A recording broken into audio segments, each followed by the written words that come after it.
ओ देश मेरे तू जीता रहे, तूने शेर के बच्चे। साहब मुझे बता लीजिए। अरे लेकिन हुआ क्या है? सर वो मेरे पीछे कुछ गुंडे पड़े हैं। कहाँ हैं वो लोग? मुझे बताओ तुम। साहब वो इस समय दूसरे रास्ते पर हैं। देखो मेरे होते हुए तुम्हें डरने की जरूरत नहीं है, वो तुम्हारा कुछ भी नहीं करेंगे। सर वो लोग मेरा बैग भी छीनना चाहते हैं। लेकिन इस बैग में ऐसा क्या है जो वो लोग छीनना चाहते हैं? सर इस बैग में कुछ पैसे और गहने हैं। मेरी माँ का ऑपरेशन होना है, तो ये पैसे मैं वहाँ लेकर जा रही थी और उन गुंडों को भनक लग गई। तुम्हें चिंता करने की कोई जरूरत नहीं है, वो लोग तुम्हारा बैग नहीं छीन पाएंगे। मैं ना तुम्हें अस्पताल तक सुरक्षित पहुंचा दूंगा। चलो तुम मेरे साथ। सर वो बहुत खतरनाक लोग हैं, वो लोग मुझे ऐसे ही नहीं जाने देंगे। आप एक काम करिए, आप इस बैग को अपने साथ अपने घर ले जाइए और मुझे अपने घर का एड्रेस दे दीजिए। मैं ये बैग आपसे बाद में ले लूंगी। अरे वो बात तो ठीक है, मैं तुम्हारे इस बैग को अपने घर तो लेकर के चला जाऊंगा, लेकिन गलती से भी तुम उन गुंडों के हाथ लग गई तो फिर क्या होगा? इसीलिए तो सर मैं इस बैग को आपको अपने घर ले जाने के लिए बोल रही हूँ। कम से कम मेरी माँ का ऑपरेशन तो हो जाएगा। तुम ना अपनी जान जोखिम में डाल रही हो, वो लोग तुम्हें जान से भी मार सकते हैं। सर मुझे अपनी चिंता नहीं है, मुझे अगर चिंता है तो सिर्फ इस बैग की। देखो मैं एक फौजी हूँ और मेरे सामने ना वो तुम्हें टच भी नहीं कर पाएंगे। तुम मेरे साथ चलो अभी। सर मेरे पास इतना टाइम नहीं है, प्लीज आप जल्दी से इस बैग को पकड़ लीजिए। अरे मैडम मैडम कहाँ जा रही हो? अरे मेरे घर का एड्रेस तो सुन लो। मैं कोल्हापुर गांव का रहने वाला हूँ, रोहितास नाम है मेरा, किसी से भी पूछ लेना। Thank you sir, thank you so much.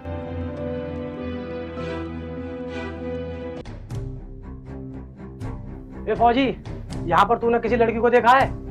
और उसके हाथ में एक बैग भी था। नहीं, मैंने यहाँ पर किसी लड़की को नहीं देखा है। क्या तूने सच में किसी लड़की को नहीं देखा है? तो फिर तू खड़ा होकर यहाँ क्या कर रहा है? देख नहीं रहे हो कितनी तेज धूप हो रही है? पेड़ के नीचे खड़ा हो गया। अरे इसका कुछ नहीं पता है, चलो आगे देखते हैं। इसका मतलब वो लड़की बिल्कुल ठीक बोल रही थी। ये लोग तो वाकई में बहुत खतरनाक हैं। देखो दिन दहाड़े हाथ में पिस्टल लेकर चल रहे हैं। भैया कल मेरे साथ बहुत ही अजीब घटना हुई थी। एक लड़की के पीछे गुंडे पड़े हुए थे, तो उसने अपने पैसों का और गहनों का बैग मुझे दे दिया। और तूने वो बैग ले भी लिया? वो लड़की बहुत परेशान थी, तो मैं क्या करता। छोटे फौजी होकर तूने एक अनजान लड़की पर भरोसा कैसे कर लिया? भैया इंसानियत के नाते उसकी बात मानना मेरा फर्ज था। मैं मानता हूँ छोटे, तू एक फौजी है इसलिए बाहर के दुश्मनों से लड़ सकता है, लेकिन हमारे देश के अंदर जो दुश्मन है उनके बारे में भी तू कुछ भी नहीं जानता। भैया आप उस लड़की के बारे में ना गलत समझ रहे हो। वो वैसी नहीं थी। वो ना उन पैसों को अपनी माँ के इलाज के लिए लेकर के जा रही थी, और वो ना एक दो दिन में हमारे घर आकर अपना बैग लेकर चली जाएगी। इसका मतलब तूने हमारे घर का एड्रेस भी बता दिया?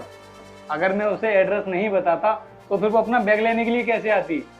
छोटे एक काम कर, तू उस बैग को मेरे पास लेकर आ, हम खोल कर देखते हैं कि उसमें कितने पैसे हैं। अरे भैया हम ऐसे किसी के बैग को कैसे खोल सकते हैं? उसने मुझ पर विश्वास करके अपना बैग मुझे दिया है, तो वो बैग खोलना ना ठीक नहीं है। मैंने तुझसे जितना बोला है ना उतना ही कर, बैग लेकर आ। ठीक है लाता हूँ।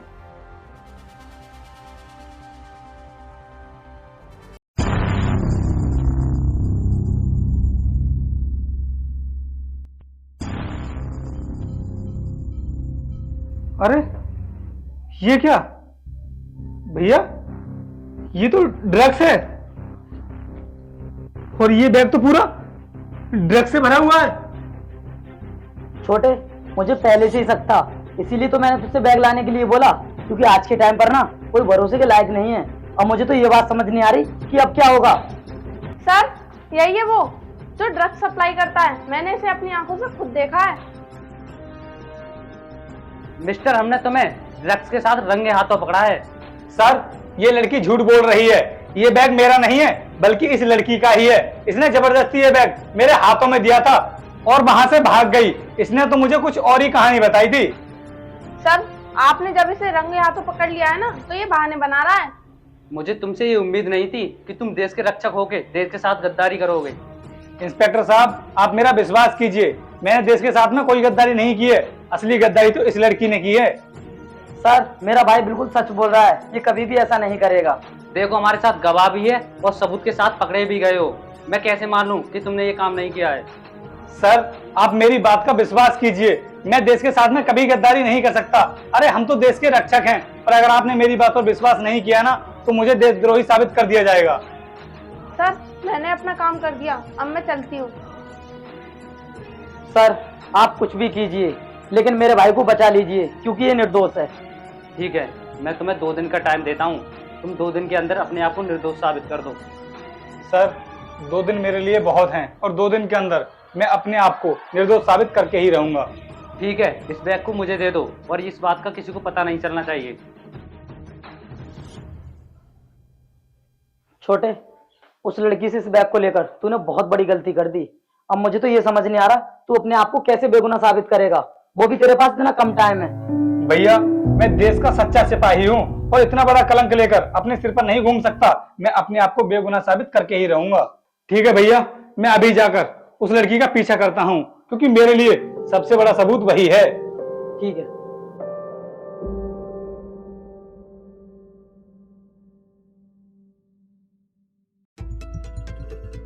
अब मेरे पास सिर्फ 2 दिन का समय और बचा है, लेकिन अभी तक मेरे हाथ कुछ भी नहीं लगा है। वो लड़की मुझे इसी जगह पर मिली थी, लेकिन पता नहीं अब कहाँ चली गई। कहाँ ढूंढूं मैं उसके लिए?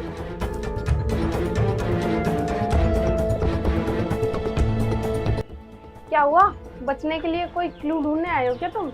हाँ, उसी के लिए आया हूँ मैं। कुछ नहीं मिलेगा तुम्हें, अब कोशिश करनी बेकार है। ढूंढने तो मैं तुझे भी आया हूँ। अब एक बात याद रख तू, तुझे मेरे सिवा इस पूरी दुनिया में कोई नहीं बचा सकता। तूने मुझे क्यों फंसाया? क्या बिगाड़ा है मैंने तेरा, और क्यों मेरी जिंदगी को बर्बाद करने पर तुली है? तुम गांव के लोग भी ना बहुत बड़े बेवकूफ होते हो। क्या मतलब? मैं कुछ समझा नहीं। मतलब ये, तुम फौज में बेशक हो, लेकिन हो तो गांव के गवार ही। और तुमने मुझ पर इतनी जल्दी भरोसा कैसे कर लिया? तुमने ये भी नहीं सोचा कि मेरे साथ क्या होने वाला है?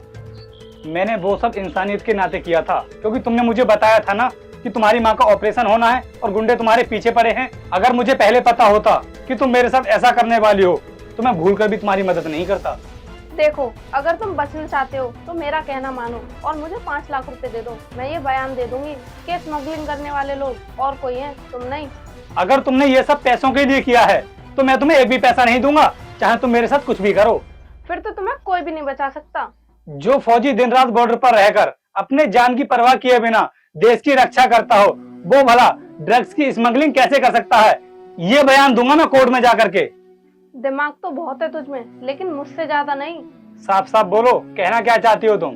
तो सुनो, इससे बस ये साबित होगा कि तुम बॉर्डर पर रहकर अपनी ड्यूटी करते हो और तुम्हारे गुर्गे तुम्हारे ड्रग्स का धंधा संभालते हैं। और इस बार तुम छुट्टी लेकर इसलिए आए हो ताकि तुम अपने ड्रग्स की डील कर सको, और तुम रंगे हाथों पकड़े गए। अब बताओ, कैसे बचा पाओगे अपने आप को?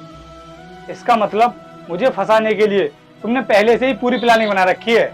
हाँ, अगर तुम बचना चाहते हो तो मुझे 5 लाख रुपए दे दो। लेकिन इतनी बड़ी रकम मैं तुम्हें इतनी जल्दी कहाँ से ला कर दूंगा?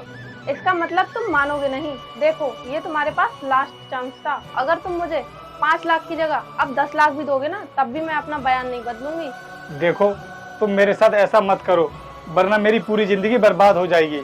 अब कुछ नहीं हो सकता तुम्हारे साथ, चलती हूँ मैं। अरे अरे, कहाँ जा रही हो? मेरी बात तो सुनो।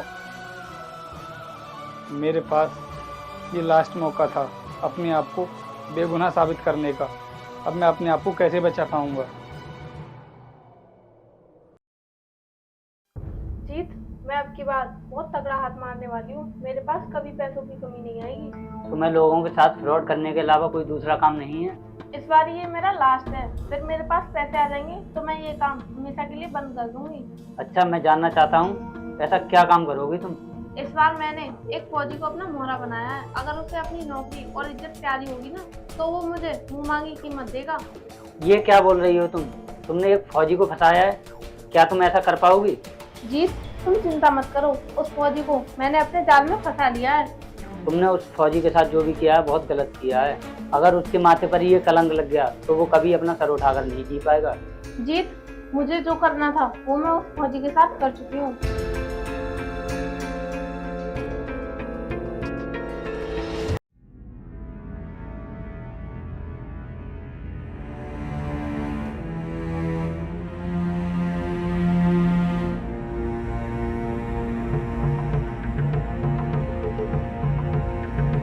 देखिए ना सर, आपका ये कांस्टेबल मुझे जबरदस्ती यहाँ पर ले आया है। मैं तो ब्यूटी पार्लर जा रही थी। अब तुम ब्यूटी पार्लर नहीं, जेल जाओगी, जेल।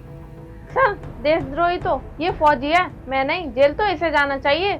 सुनिए मैडम, तुम्हारी ये चालाकी कुछ टाइम के लिए हम पर हावी तो हो सकती है, लेकिन हमारी देशभक्ति के सामने जीत नहीं सकती। ये ले, इस रिकॉर्डिंग को अपने कानों से ही सुन ले। इस बार मैंने एक फौजी को अपना मोहरा बनाया है। अगर उसे अपनी नौकरी और इज्जत प्यारी होगी ना, तो वो मुझे मुंह मांगी कीमत देगा। ये क्या बोल रही हो तुम? तुमने एक फौजी को फंसाया है, क्या तुम ऐसा कर पाओगी? जीत, तुम चिंता मत करो, उस फौजी को मैंने अपने जाल में फंसा लिया है। तुम्हारे पास ये रिकॉर्डिंग कहाँ से आई? बताता हूँ मैडम, जब मुझे अपनी बेगुनाही साबित करने का सबूत कहीं पर नहीं मिला तो मैं निराश होकर अपने दोस्त के पास गया। अब तुम जानना चाहती हो कि मेरा दोस्त कौन था? जी। जीत। अच्छे से जानती होगी ना उसको? नहीं, जीत ऐसा नहीं कर सकता। क्यों नहीं कर सकता मैडम? जब तू एक फौजी को झूठे इल्जाम में फंसा सकती है, ड्रग्स का धंधा कर सकती है, तो मैं अपने दोस्त को बचाने के लिए रिकॉर्डिंग क्यों नहीं कर सकता? सर, प्लीज मुझे माफ कर दीजिए, मुझसे बहुत बड़ी गलती हो गई। मैडम, अब रोने से कोई फायदा नहीं। तुमने एक देश के फौजी के ऊपर इल्जाम लगाया, अब तुम्हें कोई नहीं बचा सकता। अरे शर्म आनी चाहिए तुम्हें। तुम एक देशभक्त को देश का गद्दार बनाना चाहती थी। मैडम, फौजी का सम्मान पूरा देश करता है और तुमने इन्हें बदनाम करने की कोशिश की। मैडम, तुम्हें सजा तो मिलकर रहेगी। कांस्टेबल, इन्हें लेकर चलो। चलिए मैडम।